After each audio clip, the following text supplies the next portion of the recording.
Fala galera, boa tarde, eu sou a Ladrona, também conhecido pelo meu arroba Bicha da Quebrada, e hoje eu vim aqui para falar sobre o carnaval da minha cidade. A primeira parte pelo menos porque a gente teve do dia 17 de fevereiro até o dia 21 o carnaval da cidade, que consistiu na apresentação de bloquinhos, blocos de foliões, blocos tradicionais e blocos novos também. E sobre foram esses blocos, como isso impactou pra gente, principalmente a juventude preta, pobre, favelada, e outros pontos que me lembram coisas que já aconteceram na história do nosso país, que já aconteceram na nossa história, e que ficam explícitos, que se a história não está se repetindo de novo. Isso, como eu disse, né, a gente não teve nenhuma atração artística. Acho que é o primeiro grande problema, muito grande, uma atração artística. Nós somos um reduto de artistas. Se você for na Wiki de Ubá, eu posso deixar para vocês aí, vocês vão ver a quantidade de artistas, né, que levam o nome da nossa cidade para o Brasil e para o mundo, e que trabalham de forma significativa na construção de ideia de cultura nesse país, né? A gente também tem bastante notáveis baianos, artistas que poderiam e têm disponibilidade, né, para estarem se apresentando durante o carnaval. Acho que faltou um pouco de pensar, né, poxa, os artistas já estão fora do meio artístico desde os cortes de verba que começaram lá atrás, aquele golpe. Não vamos falar disso agora. Não vamos falar as verbas para a cultura praticamente extinta durante os 4 anos de desgoverno passado. Não vamos falar disso agora. Mas vamos lembrar que é o nosso primeiro carnaval pós-pandemia, né? Em pandemia, pós o isolamento que a gente sofreu na pandemia. Em 2020, a cidade parou por volta de março, abril, com os decretos. Mas nós tivemos um carnaval aqui, consistiu mais ou menos nisso mesmo. Blocos, e o que, por exemplo, a favela podia oferecer, né? Bastante entretenimento fora do programado pela prefeitura. No próximo sábado haverão os desfiles de 3 das escolas de samba tradicionais que se propuseram a desfilar, vindo como representantes do samba, né, na cidade, o que é muito importante.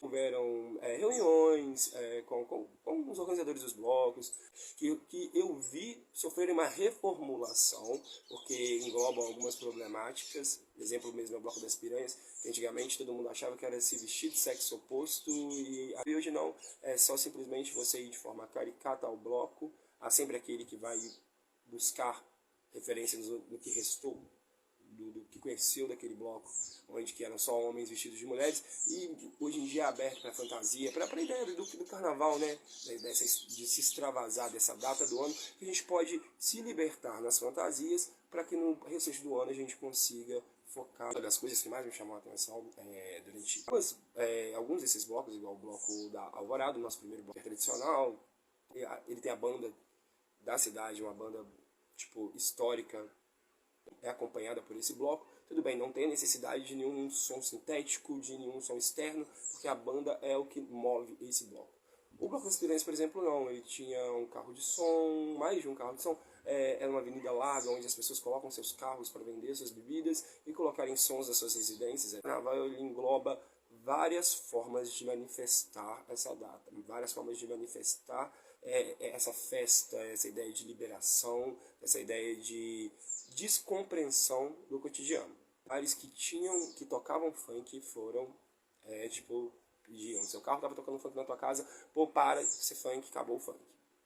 Porque o funk fazia as pessoas aglomerarem, pessoas mais jovens, tudo bem. No funk pode vir aquele viés, o funk fala muito palavrão, é muita putaria, muita criança, é pra família.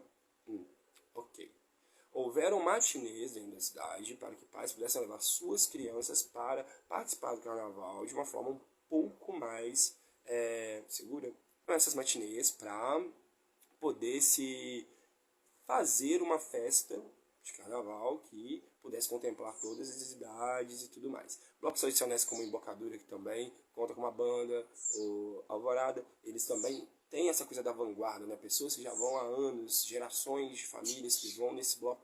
Então são super family friendly. São os blocos que eu falo, pode levar a tua família, que tu vai curtir com ela, e pode ser uma primeira ótima experiência para os seus filhos, do que é o carnaval. É uma porta de entrada para essa imensidão, né? Uma manifestação cultural muito gigantesca, muito diversa, regional. Em cada ponto do país você vai achar uma coisa diferente que agrega o que é o carnaval, que não anula o que é o carnaval, que só agrega a dimensão dessa manifestação cultural. Essa proibição do funk me lembra uma coisa, a proibição do samba em uma determinada época e um determinado contexto onde essa proibição do samba é criada.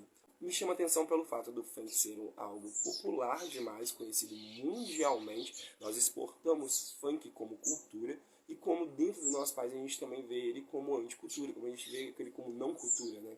Porque o funk fala muita putaria, padrona, putaria pra caralho. Não, não fala. E uma coisa que eu posso te falar, funk não é só putaria, tem funk family friendly. Eu lembro de quando Valesca Popozuda lançava uma música em duas versões, a versão Proibidona que até foi, né, para ser criada a Proibidona, colaboração da Glória Groove, Anitta Valesca, versão clean, podada de palavrões, que você ouvia nos blocos, que você ouvia, inclusive blocos que acontecem na periferia. Eu citei duas vezes o Bloco das Piranhas. O Bloco das Piranhas ele acontece numa das maiores comunidades da cidade. É uma das poucas oportunidades onde tipo, é explorada do lado bom, né? É levado em voga o nome dessa comunidade, guerras de bairro à parte, rivalidades à parte, mas até porque eu não tenho nenhuma. Mas são poucos momentos que aquela comunidade tem um destaque para fora dela mesma, sabe? Já fui em outros eventos que aconteceram ali, mas que aglobava as pessoas dali, não era algo aberto. O que me leva a um outro ponto, a acessibilidade. Quem são os corpos que estão acessando esses eventos dentro da cidade? Porque o carnaval é um caso isolado, mas a gente teve outros eventos. A gente sempre consiste em trazer atrações de fora, atrações da região, e a gente assiste esses shows, consome ali os empreendedores locais, vendem comida, bebida e outros serviços e produtos. E é interessante, realmente é um parque de exposição que fica na rodovia da cidade, é longe, mas é uma coisa que já é tradicional. Toda vez que a gente tira de um ponto de acesso comum, um centro, ou próximo ao centro, e coloca isso muito longe, a gente pode até colocar as pessoas nesse lugar mais longe naquele evento, mas a gente consegue fazer com que as outras pessoas vão. Eu tenho um exemplo, eu já fui num torneio leiteiro, que foi ótimo, maravilhoso, não só no torneio leiteiro, como numa outra exposição que tiveram em um distrito aqui da cidade, onde que realmente carece de atenção artística, mas que foi pouquíssimo divulgado para quem não estava. Quando eu cheguei lá, eu só fui porque amigos artistas, inclusive alguns que estavam participando do evento de alguma forma, se propuseram a me dar uma carona, me buscar dentro da cidade, me levar e me trazer, porque nenhuma linha de ônibus tem, nem tipo um horário de ônibus especial, um ônibus tratado pela prefeitura, para fazer o transporte das pessoas. E você chegar lá, você vai achar uma fila quilométrica de 4x4, pessoas ricas bebendo, tipo assim, ricas, ditos ricos, classe média confortável, porque né, ninguém ali é dono dos meios de produção. No próprio bairro São Domingos, num dos blocos, o bloco do Chinelo, vazio, era um bairro que era em um bairro periférico, um bairro que tinha pessoas, e eu tenho certeza que as pessoas não desceram para esse bloco porque eles tiveram uma proibição muito grande do que eles gostam de escutar, do que eles realmente escutam. E eu estou falando do funk, mas isso também não se restringe só ao funk. Parece que foi vetado tudo aquilo que é diferente. Porque a gente conhece, eu conheço pelo menos, uma gama de artistas que chegam na época do carnaval. São esses artistas que lotam trios em grandes cidades, em cidades médias, cidades pequenas. Em cidades pequenas, quando as pessoas fazem cover desses artistas que criam músicas especialmente para essa época de carnaval, que não foram tocados aqui, enquanto a gente ficou num looping eterno entre músicas do carnaval dos anos 90 a 2000. Os blocos com uma duração marcados para acabar às 9 horas, acabavam às 7h30. O público não aguentava, não tinha repertório, as pessoas responsáveis por conta tanto dos carros de som iam embora. E isso me mostra o quê? Tipo assim, porque você tem a falta de artistas para fazerem um show, para dar entretenimento de qualidade. As outras cidades tiveram esse investimento, e essas outras cidades tiveram esse investimento, e pessoas daqui migraram para lá E as pessoas pobres, novamente pobres e faveladas, aquelas que não têm recursos, ficaram sem lazer aqui.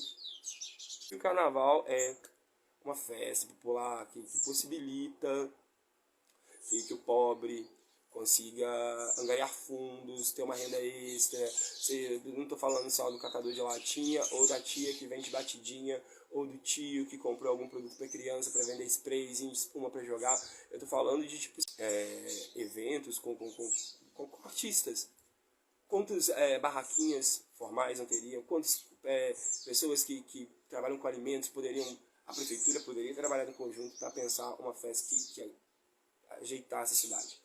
O desfile vai ser agora no sábado. Hoje é dia 1º, quarta 1º, quinta, sexta, sábado. Dia 4 de março.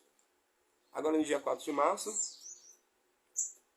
vai rolar o desfile. O desfile vai acontecer num ponto que, até onde eu sei, os últimos desfiles, quando houveram desfiles, desde que se retomaram os desfiles de escola de samba aqui, o bar são feitos lá mesmo. Só que eu lembro que o bar é uma cidade também perigosa, não é lotando ela de guarda civil municipal e de policial militar. Tenho minhas críticas à parte, a cada uma das partes que eu citei, né? Mas não vai ser eu vou falar aqui agora, por motivos óbvios. Não garantem segurança.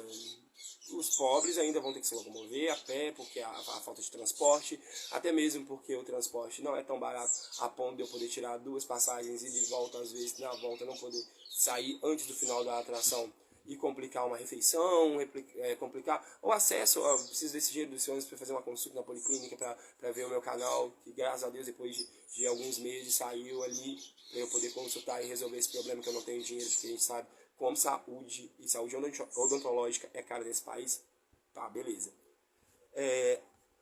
A gente tirou, poderia ter havido esse desfile até no mesmo lugar, mas durante o feriado também, né, gente? O feriado é a garantia que o trabalhador vai poder parar, sacou? Às vezes tem aquela negociação entre as empresas em escala, quem que folga agora, quem que folga depois, quem que folga no dia do feriado, de carnaval, no dia 21, quem vai folgar antes, para que todo mundo consiga ser contemplado. Agora chega março não tem nenhum feriado. A gente sabe o tipo de trabalho que tem nessa cidade, sacou? A maioria dos trabalhos aqui, ou você vai trabalhar em drogaria, ou você vai trabalhar em farmácia, farmácia não, em mercado, ou você vai trabalhar, tipo, em bares e restaurantes. Você não tem folga tão fácil assim. Essas folgas são, tipo, ou são nos feriados, porque você tem que ganhar aquela folga. Muitas vezes o empregador ainda vai tentar te comprar aquela folga, que vamos falar que mas o trabalhador precisa de descanso, o trabalhador precisa de lazer. Uma mente sem lazer não é produtiva. E a gente vive num viés de produtividade tóxico, onde que você é cobrado o tempo todo por você, por estímulo, né? E por todos os meios, principalmente dentro de uma empresa, que você tem que ser produtivo. Se você não descansa, você não produz. E aí, justamente na época de descansar, né? Produzir, viver lazer, você está sem nenhuma opção dentro da cidade. Eu te falo porque eu já trabalhei dentro de uma empresa, não vou falar o nome de empresa e pá, onde eu trabalhava todo dia, era salariado, passei fome dentro da minha casa e não tinha dinheiro para poder pagar, agora que tem um cinema na cidade, uma entrada no cinema sem pipoca, sem refri, eu não tinha dinheiro para pegar um ônibus para poder ir em uma outra localidade para assistir alguma coisa de graça. Às vezes, esses eventos gratuitos são as únicas coisas que nós, pobres favelados, temos na cidade. Nós não temos condição, eu pelo menos não tenho, muita gente que eu conheço não tem. Muita gente que eu tenho que está numa situação similar, ou até diferente da minha em alguns pontos, mas que não tem poder aquisitivo para o lazer. Quando a gente conta com a Secretaria de Cultura, Turismo e Lazer, com todos os órgãos públicos voltados a trazer lazer, cultura, a aumentar o nosso turismo, a gente tem que pensar na gente pobre, galera. Porque são essas pessoas que carecem disso. E aí eu falo, agora vai ter esse desfile, não vai ser tão acessível aqui, vai ser longe, tem todo esse problema de segurança, do voltar a pé, voltar grandes distâncias a pé. Às vezes você quer ir, você não pode simplesmente deixar o seu celular, que é a única forma que você tem de se comunicar, para mostrar que você está bem, ou às vezes mesmo de pedir alguma ajuda, ou de registrar algum momento. Beleza. Fora de um feriado, ou seja, nem todo mundo vai poder ir. Aliás, as pessoas que têm condições, a mesma filinha de 4x4 que eu vi lá em vários eventos, citei alguns, né? Tipo, mas em vários eventos, vai estar lá, sacou? Vai estar lá e vai gozar desse carnaval. Eu já não sei se eu vou poder. Eu já não sei se outras pessoas, a minha amiga que tem 3 filhos, é mãe solteira e que trabalha com bico, que teve 1, 2 folguinhas ou pegou durante esses 5 dias de carnaval, que negociou com o patrão, ela não vai poder pegar as crianças dela e introduzir elas essa ideia de carnaval, manifestação cultural, qual é a contribuição do samba para o carnaval. Olha, um ritmo que foi proibido por conta de um racismo fudido, hoje em dia ser um dos representantes, né? Nada representa mais o Brasil do que futebol, samba, feijoada, caipirinha, pá. E aí, tipo assim, são vários questionamentos, são várias coisas que estão aqui na minha cabecinha, que me fazem pensar, e só me levam aqui, é para quem que é feito isso? A quem que vai ser beneficiado? Os agentes de cultura estão pensando em beneficiar qual parcela da população? A gente tem fome de cultura, a cultura, a gente tem necessidade dela, a gente precisa o tempo todo ter contato com ela, porque a gente sabe que a cultura ressocializa, a gente sabe que a cultura ela tem um poder potencial de mudança dentro do indivíduo. Não sei se eu falei muito, se eu falei bosta, vocês me desculpem, gente, mas é uma coisa que já tá aqui, já tô desde o último dia de carnaval, eu já tô assim, mastigando isso. Eu vou tentar deixar esse vídeo mais ok. Quem ficou até aqui, beijão, valeu, tamo junto.